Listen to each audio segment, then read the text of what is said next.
Fellow veterans and friends of veterans, this is a wake-up call. Welcome to Veterans Revolution Radio.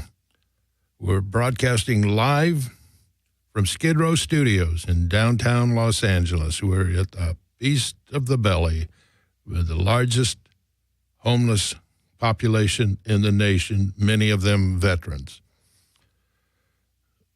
Make no mistake, we are in a state of emergency here. Los Angeles has nearly 20,000 homeless veterans. We have the largest VA in the nation, over 400 acres of land that was deeded specifically in 1888 to be permanently maintained as a national home for disabled soldiers. Well, it worked at one time.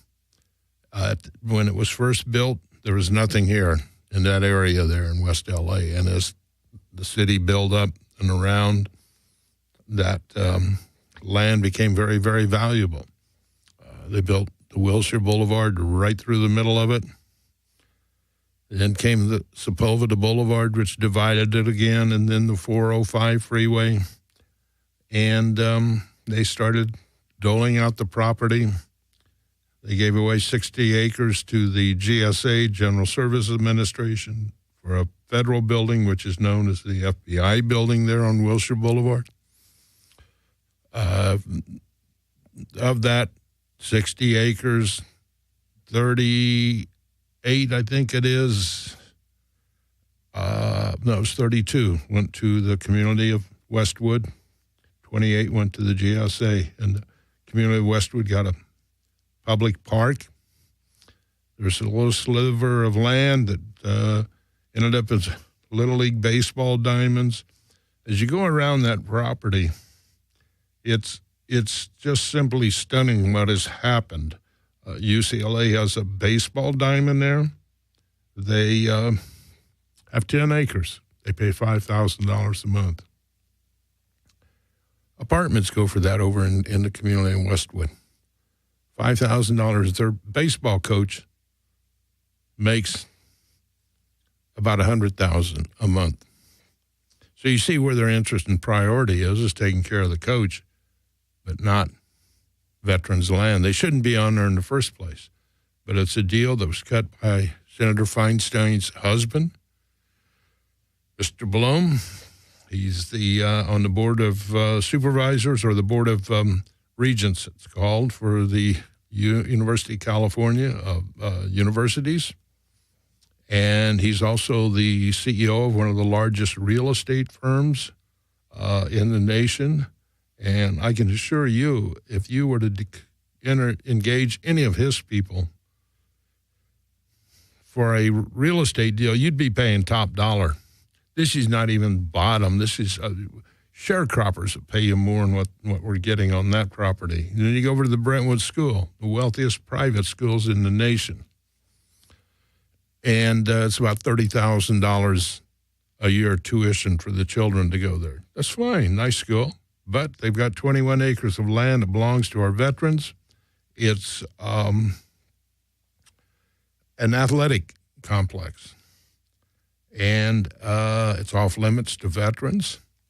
There's a group called Rich Mark Entertainment Group that has a special deal to run the two theaters.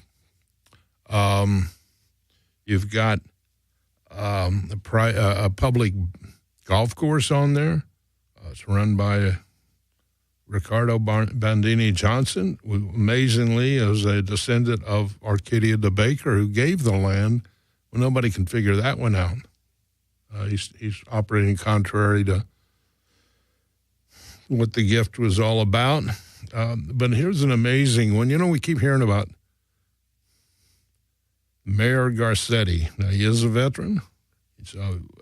Back last year, Michelle Obama came out and talked about the homeless problem out here. And, of course, President Obama had made the promise to end veteran homelessness, that we filed a lawsuit against the VA And his administration fought that lawsuit, and it was for the misuse of all that property.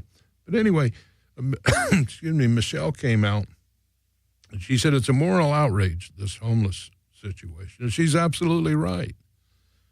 But it's a bigger moral outrage not to do something about it and to allow this land to keep going. But the city of Los Angeles has 12 acres of veterans' property, 12. They don't even have an agreement. They don't pay rent. They've got a public dog park on this land. They got baseball diamonds. Again, we've got 20,000 homeless veterans, and they refused to do anything about it. It was indicated through the ACLU, we were able to get a lawsuit and won a judgment that there are 9 illegal contracts there. 9. And they appealed, the VA, the Obama administration appealed it, along with UCLA and Brentwood School, jumped in, and a bunch of powerful attorneys, a lot of money behind it.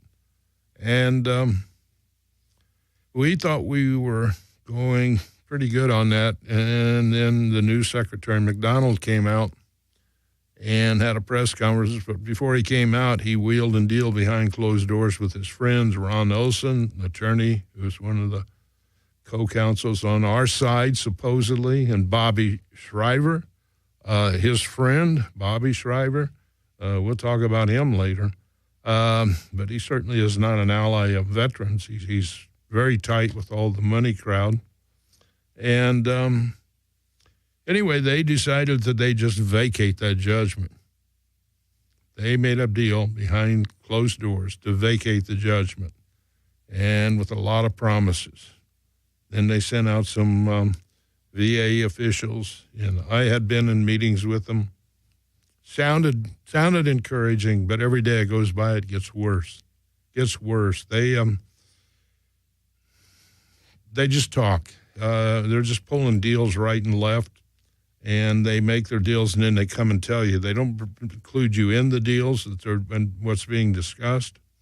Now, we had, back in January, Rayford Johnson, the great Olympic decathlon champion, had he had marched with Dr. King, Bobby Kennedy. He was with him when he was assassinated. He actually helped wrestle the gun away from Sirhan. But Rayford had marched with Cesar Chavez. He's always been there for the civil rights, human rights, and he's just this upstanding individual. Rafe will be 80 this summer, but you never know it. He just looks as good as he did when he was the Olympic decathlon champion in 1960.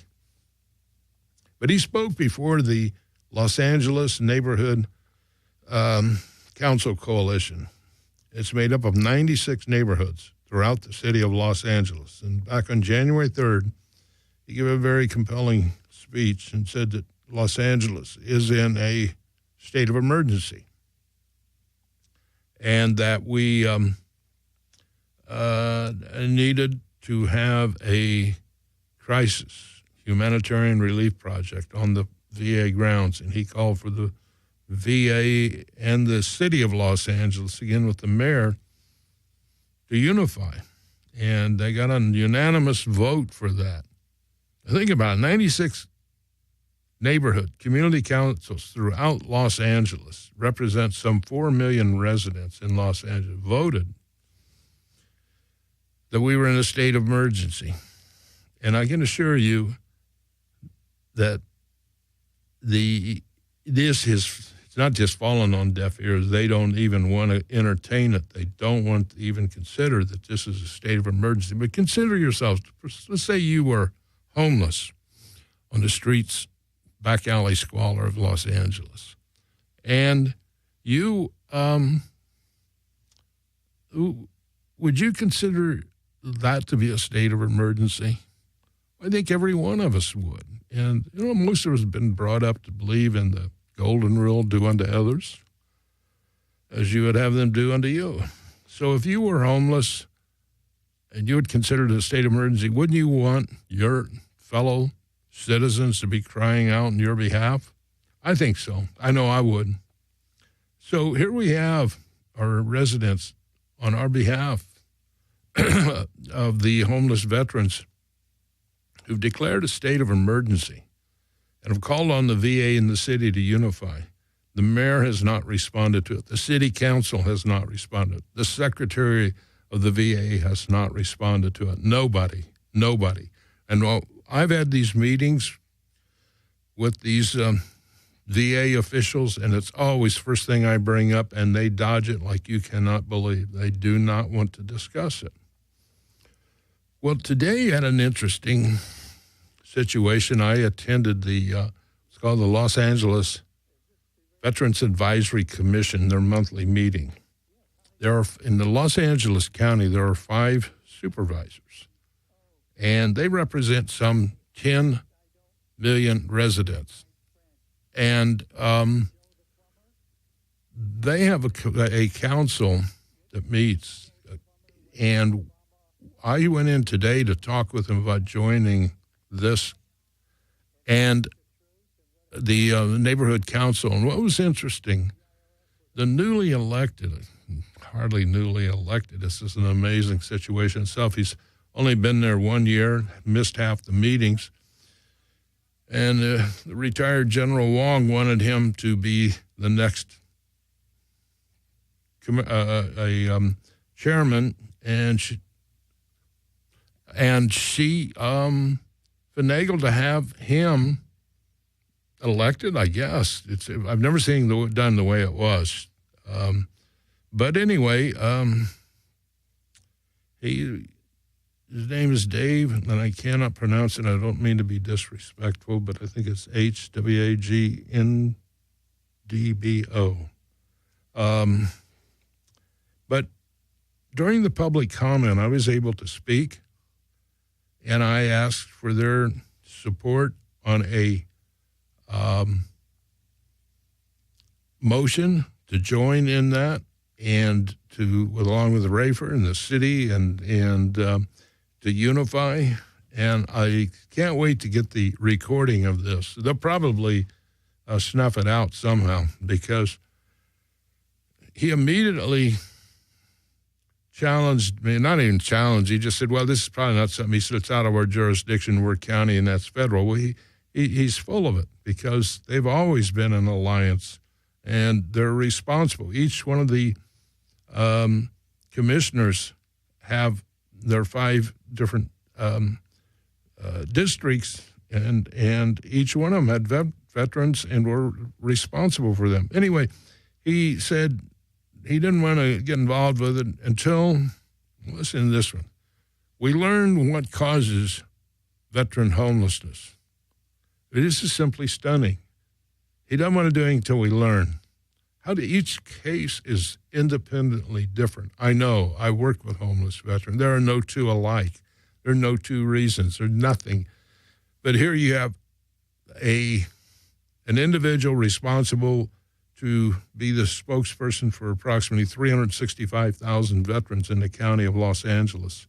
But this is the kind of things that we're dealing with. Very incompetent people, cowardly people, and just you can go on forever on it. But I want to catch in on a phone call coming in here. And are you there, Bill? Yes, I'm here. Well, listeners, I can hardly hear you. Oh, well, I'm going to start shouting. You know, it's. I have hearing aids, and I hear you, but it's not clear. Okay. So I just wanted to let you know, if you could speak up or something, it would be great. All right, I'll try real hard there, Bill. Bill is a good friend of mine. I've known him for a while. He's a World War II veteran. 89 years. I was served from 43 to 46. I'll be 90 years old this year. God bless you, my man. And I will also inject that you are 90% blind. Is that right, Bill? I'm sorry, what was that again? You're 90% blind? No, well, I stopped driving in 2006. I have glaucoma in the right eye and macular in the left. Okay, but you have it's serious, problems. I know, because I've talked with you on this, but I want you to share with our listeners what you have to go through. You have your own doctor, and all you want is VA medication through their pharmacy. And tell us today. When I started with the VA, I don't know how you want to handle it. When I started with the VA, I only had one doctor in my life. Today, I have 5 doctors taking care of me. I have ophthalmologist. I have retina doctor. I have a pulmonary. I have a cardiologist, and I have an intern. And I'm on medication. I'm on 7 medications. And what I'm going through to get these medications is a joke. That's a sad one, Bill. I know what you go through. I have to come in, and this is what bothers me. Why do they want blood work before they talk to me? I don't see their doctors. I have my own doc. I keep explaining the people that I see.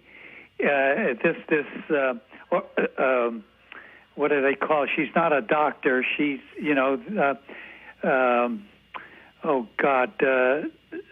a physician. She's the one who goes over my medications. She's not a doctor.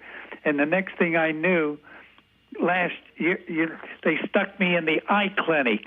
I don't need the eye clinic. I just need the medication. That's right. I know. I talked with you on this.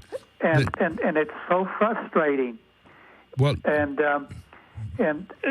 right now, I got real lucky. I told Bob, thank God for Bob. Bob is not. They're not recognizing what Bob is doing for us. I mean, he's spent so much time. I know he's been on that corner of Wilshire and San Vicente for 7 years, and he gets in trouble for speaking the truth. And thank God he didn't go to jail. They were trying to put him away.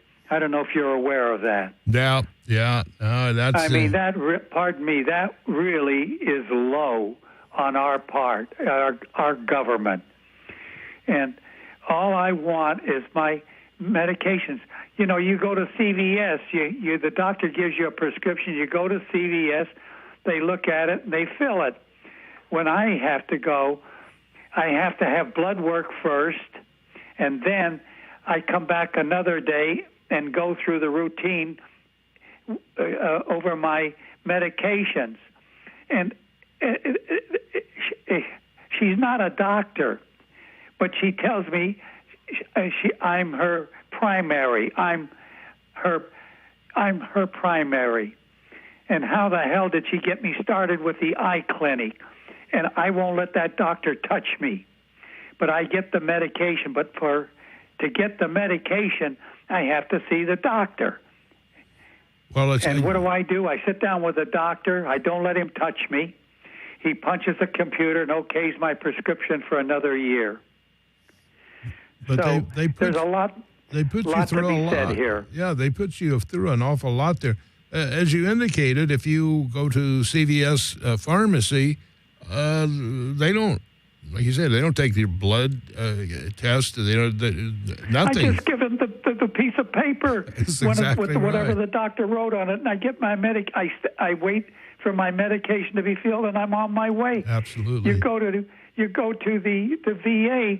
For God's sake, they want blood first. What are they doing with what do they need the lab work for? I don't see those doctors. Yeah. Well, so that's. But I want to just inject something here to our listeners that Bill will be 90 years old, a World War II veteran. If they're treating our World War II veterans who are at that age going into 90 do not have the respect or the decorum to treat them, guess what they're doing to the others who they really don't care, because they're supposed to be looking out for a World War II veterans. Give me a break. Yep. No, they're looking out for you, and they're keeping you away, I think, is what they're doing. Well, and then on one of my medications, I try to tell them they changed the pricing. when we first started off, it was $7, then $8, $9. That's fine. I don't mind that. Mm-hmm. I mean, I understand it's a copay, and it's so reasonable.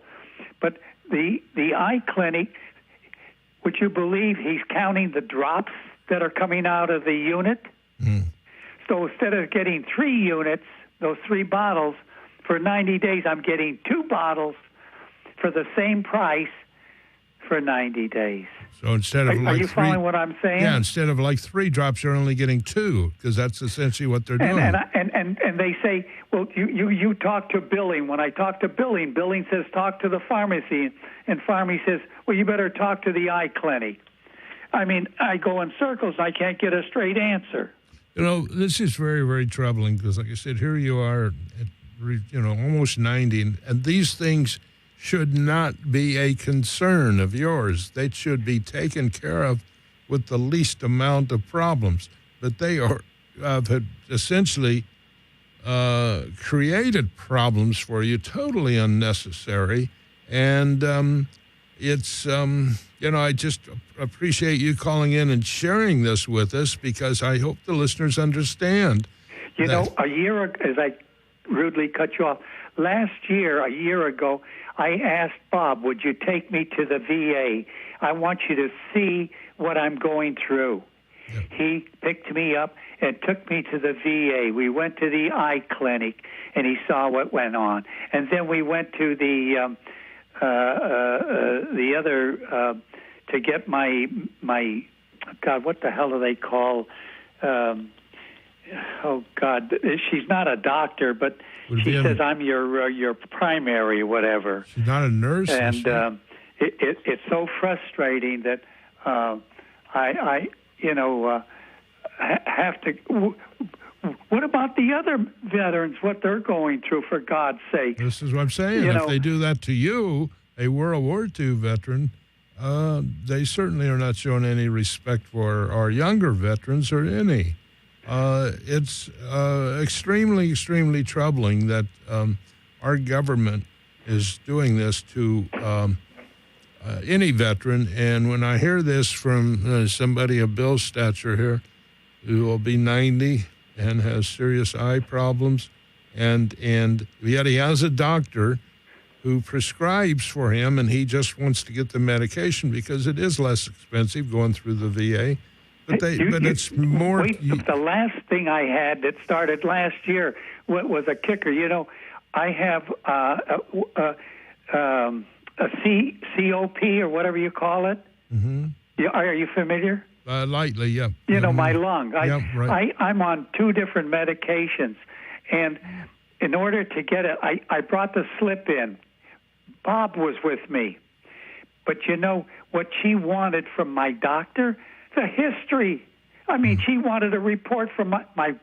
Thank God my doctor didn't argue, and he sent the whole report in about my health and what was going on, and then they gave me the medications, and every 30 days I have to I have to refill it.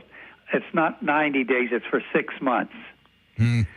But I got to tell you, I got real lucky here just recently.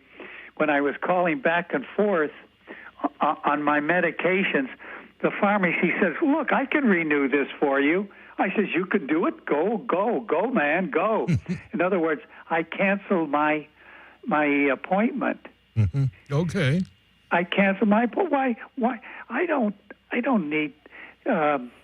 Oh, God, it's so frustrating. Bill, this is... Can you imagine what the others are going through? This is what I say. It's very frustrating to hear your the problems. I can't imagine what it must be to experience the problem. It's bad enough to hear this. And I just think that we the people have to start standing up and speaking out. And there's been such a bad issues with the VA, and they're supposed to be cleaning it up, but it certainly doesn't sound like they're doing it with your problems, and they're making your problems because it seems like they're rather simplified through your doctor, but they want to make you pay for that discount, I guess, one way or the other. Is the way it sounds, doesn't it? Well, she's my provider, pardon me. I was trying to find the right word. She's my provider. My provider. And what are they doing with my blood? Well, I don't know. What's the lab work doing with, she punches the computer. Oh, everything looks fine. Oh, and another funny thing came up a while ago, more than a year ago. I was on, not thyroid. I was on cholesterol. Mm-hmm. And my cholesterol, it was so good. I mean, it got better and better, and my doctor decided to take me off the cholesterol. So I told my provider, I don't need the cholesterol. She says, what do you mean you don't need it? I says, my doctor took me off of it. She says, well, maybe you should be on a lighter dose. Have your doctor call me. And I said, forget it. Yeah. My doctor's going to call her and discuss my medical? Yeah. I mean, who?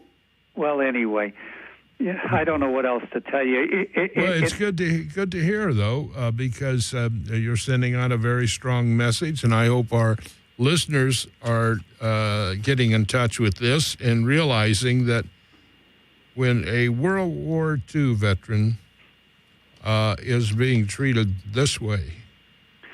Well, they say things are better. Thank God. I hope that what I have today, meaning hopefully I can just call up the VA pharmacy and order my stuff now. Yeah. I don't have to go through this whatever. Well, and I must tell you, this Bob Rosenbrock has gone so far, so much of his time. He is so caring for the veterans, and I just hope they recognize him. Someone has got to recognize this man. He spends a lot of time, and I know this, and I see it, and I hear it. I've known him for years, and I watch every Sunday he's on that corner with veterans with a signs holding up, and there's no one more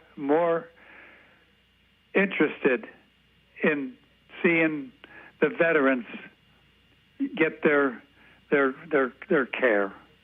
Well, thank you. But anyway, I don't know what else to tell you. I had a whole list here I was going to go, but I'm not going to bend your ear on this. But it's just, I don't see it better. At least I don't. Well, and this thing with my trying to renew my medication, I don't know if I'm off the hook yet. Right now, I'm lucky. Oh, and then I one of my medications I received in March, the inhaler. I need two medications for my inhaler. Two different medications, and I got my one of my refills, both refills, the end of March, and here comes April this week, and I get another refills. I mean, who's seeing what's going on? Yeah. And one time when I said, "Hey, let me order," and when I did that, I screwed myself up good. When I called up and placed my order at the pharmacy, and it didn't come. Usually it comes in about 7-8 days, and it didn't come. So when I called up to find out, and I says, "Where's my medication?" They says, "Well, we need someone to okay it." I says, "What do you mean to okay it?" "Well, that's the way it is." What I did is I screwed myself up, calling to say, "Let me order it. Let me call for my medications." I don't think they know what the left hand is doing with the right hand, or right hand doing with the left. Right. But we are so lucky to have Bob Rosenbrock in our corner, and he has gone out of his way to see what he can do. I thought once they were going to put him in jail. It scared the hell out of me. He got in trouble for flying our flag upside down on that corner. Give me a break. That was the right message, because the life and the property are in danger. And I appreciate you letting me. Well, thank you for sharing about this. They're so. I could go on and on. Well, one of these days we'll keep having you on here. We're going to get this straightened around for you, Bill, because this is simply wrong, and we're going to make it right for you. And God bless you. What are the other veterans going through? Boy, I don't know. It is. It's bad all the way around, and I just think it's like programs like this because you'll never get this kind of information on the general media. Another thing too. God, everything comes to mind. When you arrive to see, and before you get in, you see somebody who's going to take your blood pressure first and weighs you and asks how you feeling, and then you get in to see the organizer, the primary care, whatever she calls herself. Your provider. But oh God, I mean, and the lab work. I know I'm repeating myself over and over, but I got to tell you, what do they do with the blood? Don't know. I mean, I don't see their doctors. Yeah. They don't give you any results or anything. Well, please stay in touch with us. I'm glad you shared this, and I hope our listeners are beginning to get an understanding. I hope, and I'll say it again, I just hope that someone will recognize Bob Rosebrock. He's a good man, and he's there for the veterans. You better believe this. And I thank everybody, and good health to all of you. Stay well. Okay. Without good health, we have nothing. You bet. Well, God bless. Thank you very much for letting me bend your ear. You're quite welcome, Bill. And God bless you, and thank you for your service to our country. You stay well, my friend. Thank you. Yes, sir. Bye-bye. Bye-bye. Well, fellow veterans, friends of veterans, you just heard where to even begin. Bill will be 90 years old, and he's serious eye problems. He has his own doctor, and all he wants is to be able to get the medication, which I understand would be a lot cheaper through the VA. But they insist on putting him through all of this in spite of his doctor. And again, at that age in life, we should be making things as easy as possible and grateful for him, but not with our VA, not with our government. So, well, I think it makes sense if we were talking just prior to Bill's calling in that all this land, they're doing everything with land and here and there. But think about it. They can't even take care of a 90-year-old World War II veteran. And we have tens of thousands of disabled, homeless veterans who are living in back alley squalor, and they're living right down here in Skidrow.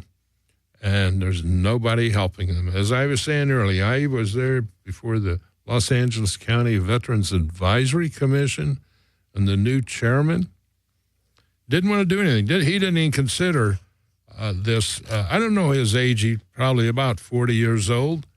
And the reason I say that, one of the issues that I had brought up was that back at the fall of Saigon 40 years ago, in 1975, the United States brought in over 50,000 Vietnamese refugees, down at Camp Pendleton. And in less than a week, they set up 1,000 tents. They realized it was a state of emergency.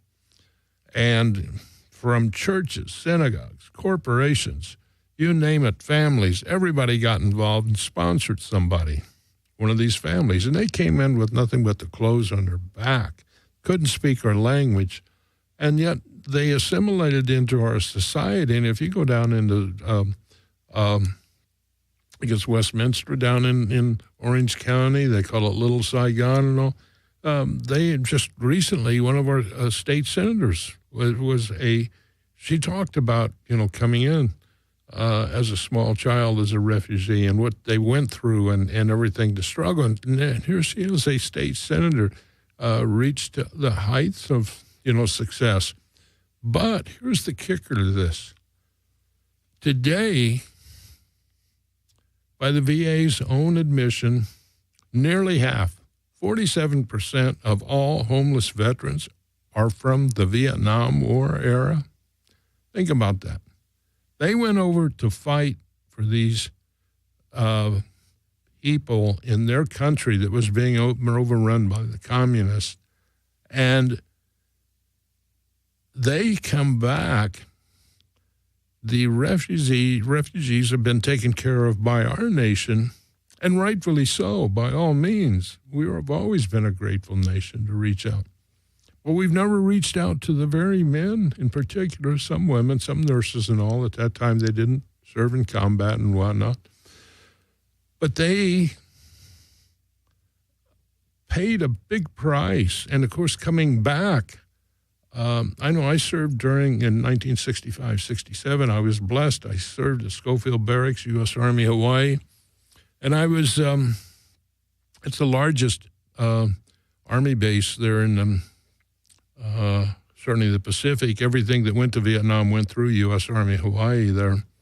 And I started out and was in the military police.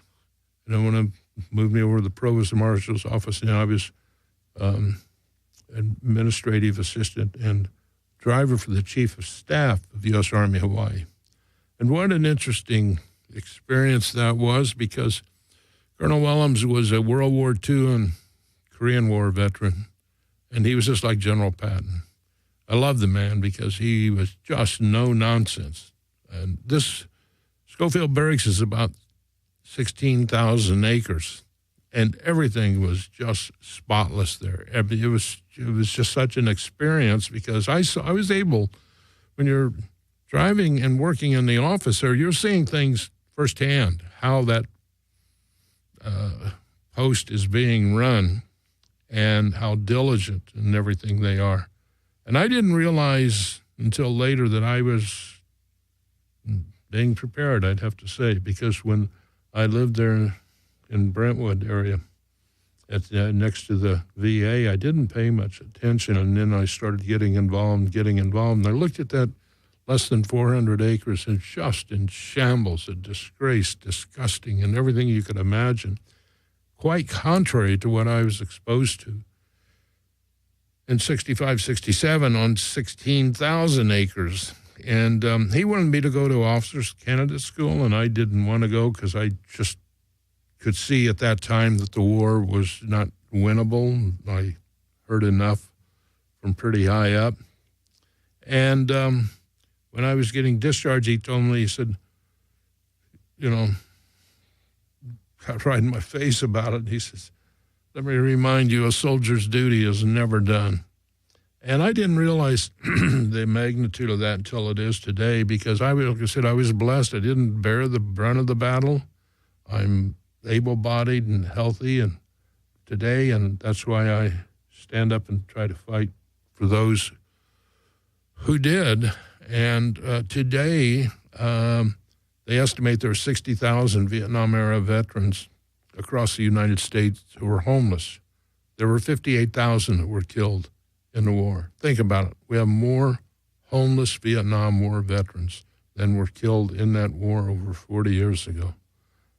If this isn't one of the most disgusting and disgraceful things, and I brought this up today at that meeting, about the importance, and I'd have to call him a young man because that's not out of disrespect, but he's probably about 40 years old. Probably wasn't even born before the fall of Saigon. I don't know.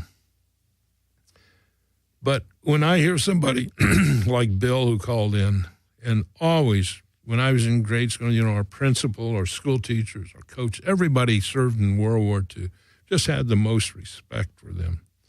And even with Bill, just, great admiration. And we have Aldo Dupree, 95 years old, that comes to the Sunday rallies.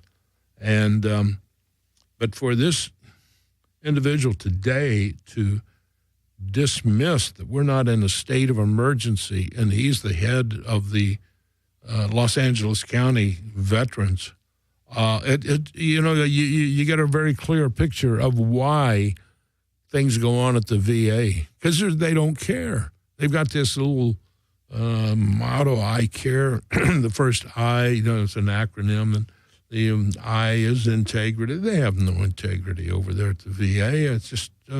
It's just running total disgust. I drove by today, and I saw in front, again, torn, tattered American flags flying right out in front. Nobody looking at it. And I've got a history of taking them to task, and I'm going to do it right tomorrow, going after them because they just do not care.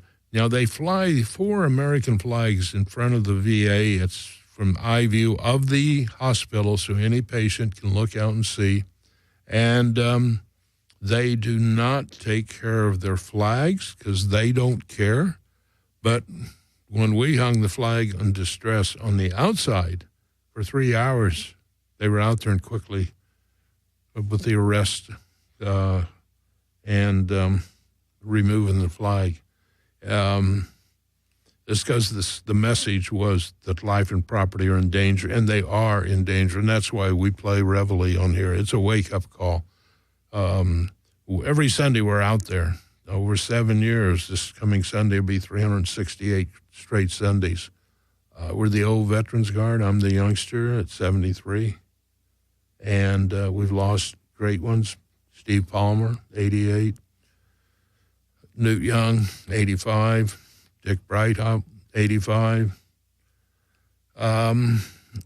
It's painful to lose them as life goes on because they were so dedicated. Now, you got to think about this. At that age, there's nothing in it for them, but they're doing it for the young generation coming up because that's always been the American tradition, to leave things better than you found it. Not like this individual today who could not care less that we're the capital for homeless veterans and did not consider the state of emergency. I pity the future of this country with the kind of individuals that are running it like this, because I grew up at a time when those ahead of us, they always took care, they always made things better, and I'm not sure we're doing that. And we have to stay the course and fight against this. I don't even know what to describe it as anymore, but I'm just stunned day after day after day. You could take this situation to a small child, a second grader, and say, we've got this piece of paper here. It says that land right over there, you could take that child over there and say that land, and it says it's to be permanently maintained as a national home for disabled soldiers. And there's an act of Congress that preceded it, and it specifically outlines that any veteran who is unable to provide them for themselves will be admitted. So it's not only just disabled, but the homeless. And that child will tell you, oh, that's an easy one. You know, those guys that are over there in the alleyway over there, they belong inside. And you say, well, they got a baseball diamond. Oh, no, that's wrong. A small child would tell you this is wrong. We've got adults who, like you said today, was one of the most pathetic actions I've seen. Again, when I have to reflect, I grew up on a farm in Indiana, and it was all hard work. And no complaint. I loved it because I grew up in a great family. Mom, dad, brother, sister, and my grandmother lived with it. We worked. And we had responsibilities.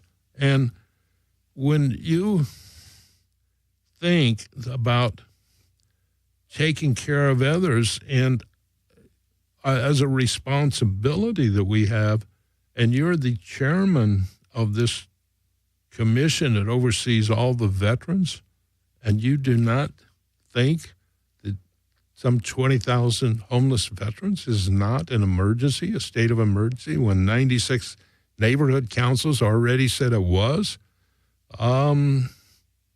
What can you do with that kind of so-called leadership?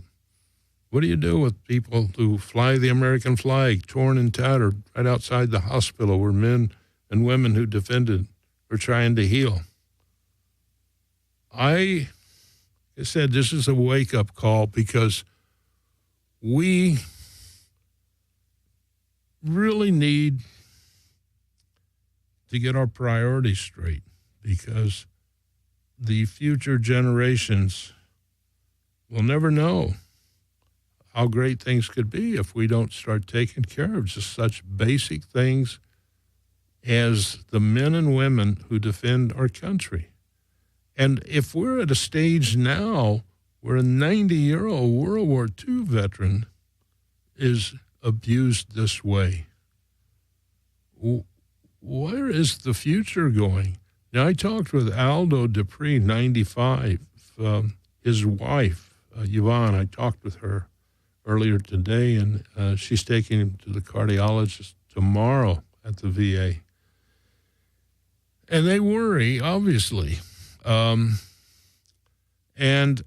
I just, it's so hard to think that at that age, that they are being treated in this manner, and they have these things on their mind. Like Bill, think about it.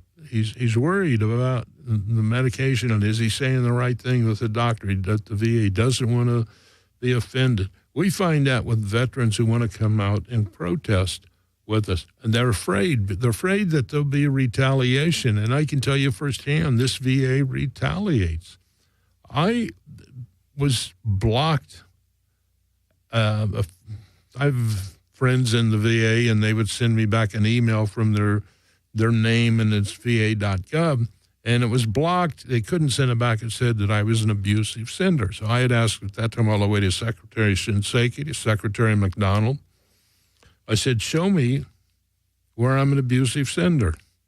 They didn't respond. I talked with the Freedom of Information Act, the director of that here at Los Angeles VA, Janelle Happy, and she did a research and said there are no regulations for blocking an email as an abusive sender. Well, when these VA officials came out, they did include me in their meetings, certain ones, certainly not all of them, but a couple of them. And they could not reach me. And one of them was an attorney, and he contacted the Internet Technology Department there. And what I noticed when he sent, because they couldn't reach me, but they sent me a copy showing that they did. And instead of coming back to me, when that individual, the woman, responded, it was going to it said abusive.sender@gmail.com. They had a private account. They were intercepting my emails that were being sent back to me and being sent to a private one. Well, as soon as I saw that, I turned around and sent one to that Gmail thing, and it never came back, so I knew it was open and still going. And when we finally flushed her out, then she admitted that, they were doing a test, and somehow my name just happened to be on there. That's an interesting one, since I got a federal judgment against the executive director for violating my constitutional right to free speech to begin with. Then we got a second judgment against the secretary and the executive director for the misuse of veterans' land. But the interesting thing on this abusive sender, that's the kind of way they retaliate. Now, I'm hoping to take some action on it, because my attorney, the ACLU, Peter Eliasberg, I just can't speak highly enough for what he's done for me on hanging the flag in distress. We won the judgment for the VA interfering and violating my free speech, because it sends a different message. There's two messages. When you hang the flag right side up, it is patriotism. When you turn it upside down, it's in the U.S. flag code. It's an international symbol of distress. When life or property are in danger, extreme danger even, you can hang the flag inverted. And that's what we did, and we were absolutely right. And the second lawsuit proved it with the judgment. The property was in danger, and we got 20,000 homeless veterans. But the judge would not allow us to hang the flag back up again. And so that's being appealed all the way to the Supreme Court. And I just got some of the paperwork back on it today as they proceed ahead on it. And I know he's quite swamped. And when I presented him with this abusive sender, obviously couldn't believe it, but he does. He understands that it's a very serious matter, and don't know if he's going to have the time to then take on another lawsuit against the VA. This is such a waste of time. These are the most malicious people you could imagine who would take a veteran's email, intercept it, and send it to a private account so they can find out what somebody in the VA is trying to say to me. So I hope we get to the bottom of it. But if anybody has any doubts about the VA that retaliates, they do. They are so bad at it. I just wish they'd clean house, get rid of all the riffraff, bring in some veterans. About 80% of the people work over there are not even veterans. And start running the VA with respect and decorum and not putting people into hardship, and to provide the property there to provide housing and care the way the deed states. As we are in a state of emergency, life and property are in extreme danger. It's time to hang the flag back up in distress because we accomplished nothing. We got the judgment, and then they turned around and vacated it. Secretary McDonald is nothing but a fraud. He's a fraud, and his friend Bobby Shriver, a fraud. Worthless people should not be involved with what we're doing. But I want to kind of wind up here. I want to thank, first of all, Jeremy Hansen, who's the co-owner of Skidrow Studios. It's just such an honor to be here. Cheyenne, our engineer, they make it so easy now. It's interesting how they make my job here easy. And we just heard from Bill, 90 years old, and how bad the VA just trying to get medication. But they are just outstanding.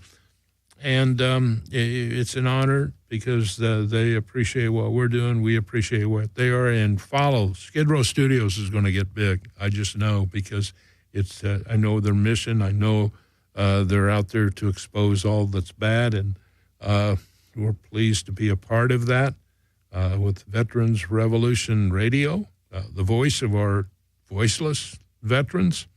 And we also have Martinelli's as our sponsor. Martinelli's was founded 5 years after President Lincoln was assassinated. It was founded in 1868. Same family still runs it. They've been tried to be bought out by Coca-Cola, Pepsi, and everything, and I think they're going on their fourth or fifth generation now. It's so admirable. It's just a quality product.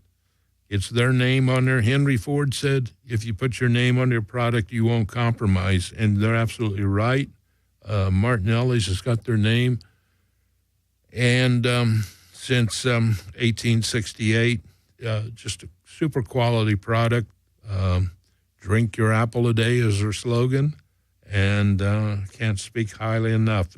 Like I said, it's nice to be affiliated with Skidrow Studio, with Jeremy and Cheyenne, and when you have Martinelli's, that's why I want to wind this thing up on all the good note, because there's good out there. We have to just keep pushing for it and overcoming all the bad. And join us this Sunday. Will be our 368th consecutive Sunday, and we appreciate it very much. We have good people out there. George Billingsley, a Vietnam War veteran, who is 180% disabled, formerly homeless, comes out and joins us. What an honor. These are people that we really admire and respect, and we thank for this opportunity, and God bless America and the Veterans Revolution.